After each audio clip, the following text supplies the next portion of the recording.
Muk is a pretty difficult raid, and it doesn't actually have a whole lot of answers. But I have 3 strategies that are going to take it out safely. 2 of them are going to be, the same old shit you've seen. Annihilape and Bellibolt are things you've seen many times. But the third one is going to be something that I think you should like, and not to mention is very good. But anyways, this raid's actually very similar to the Empoleon raid we just did, and that has 2 early self-cleanses at 90% HP and at 80% time, and that's the main thing that we need to watch for when doing these strategies. But it also does a toxic on a random Pokemon, so you have a 25% chance of getting toxic at 50% HP. None of our Pokemon are going to have to worry about that, because 2 of them are going to be healing so much damage by this point that it's not going to matter, and one of them's just immune to toxic, so it doesn't matter. And at 40% time, it is going to reduce the Tera Orb Charge, which we may have to keep an eye on depending on which Pokemon we're using. And at 25% HP, it's going to clean the player. So it is a pretty difficult raid. It hits pretty hard. Muk's got good stats, but these 3 are going to take it out no problem. These are our 3 builds for the Alolan Muk. If I'm just being honest, Stellar type Annihilape is going to be the best for this. You're just going to use either Rage Fist or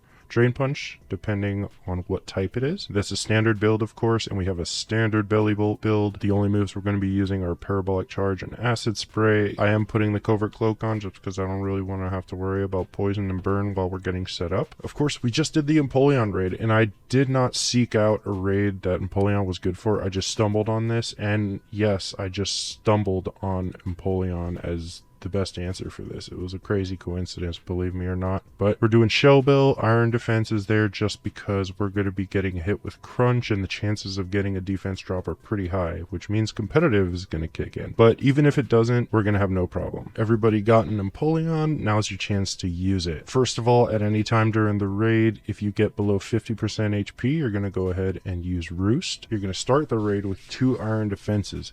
The Iron Defenses are just to make sure that if you get any defense drops, that you're not going to get in any trouble. The damage you're going to be taking from Crunch is concerning, especially if you're up against a Dark Tera Muk. If we get to -1, then it's going to be an even bigger problem, so those Iron Defense are definitely necessary. And after that, you're going to surf until Muk cleans itself at 90% HP, and then you're going to wait until Muk cleans itself at 80% time. Now you're going to go ahead and use Metal Sound until you land 3 of them. Again, use Roost if you get below 50% HP, but then you're going to spam surf until you can terrestrialize, and then terrestrialize and spam surf until the raid's over. It's actually pretty simple. Our first no-nonsense build can actually take out Muk no matter what type it is. Since it's Annihilape, it's Stellar type Annihilape, it has perfect offensive coverage. All you're going to have to do is use Focus Energy turn 1, then you're going to Rage Fist or Drain Punch until Muk cleans itself at 90% HP. Then of course we're going to wait until Muk cleans itself at 80% time, at which point we're going to start the setup.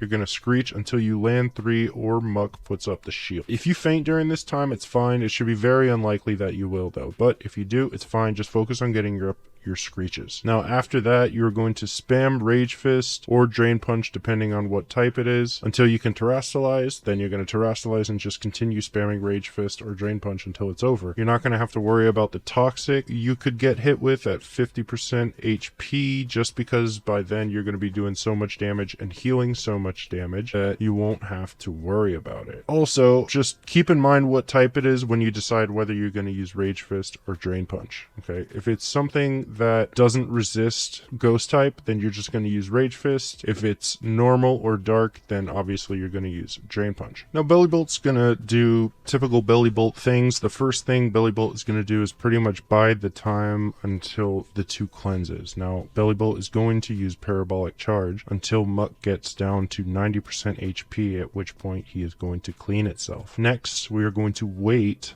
until Muk cleans itself at 80% time. Make sure we watch that timer and we know that we got those 2 self cleanses out of the way. After Muk cleans itself 2 times, we know that it's not going to clean itself again, which means we can go ham with the acid sprays. I like to go with 3 acid sprays or until you faint. If you get an intimidator on your team, then you're not going to faint. If you don't have an intimidator on your team or you get a little unlucky, you'll faint. It's fine. When you come back or after you do the 3 acid sprays, you're going to Parabolic Charge to full HP. Obviously, if you faint and come back, you'll already be at full HP, so you can just go on to the next step, which is to terrestrialize and turbo spam Parabolic Charge until you win. It's going to be spamming Gunk Shot into you, so your chances of getting a defense drop are very low. If you get hit with Toxic, first of all, you probably won't get Toxic because there's a good chance Gunk Shot's going to poison you by then, and there's only a 25% chance you get hit with that Toxic, and that Toxic would need time to ramp up the damage.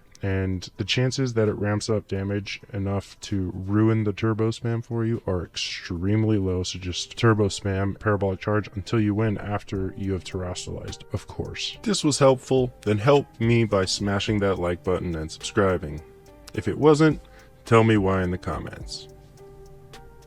Alright, I'm out.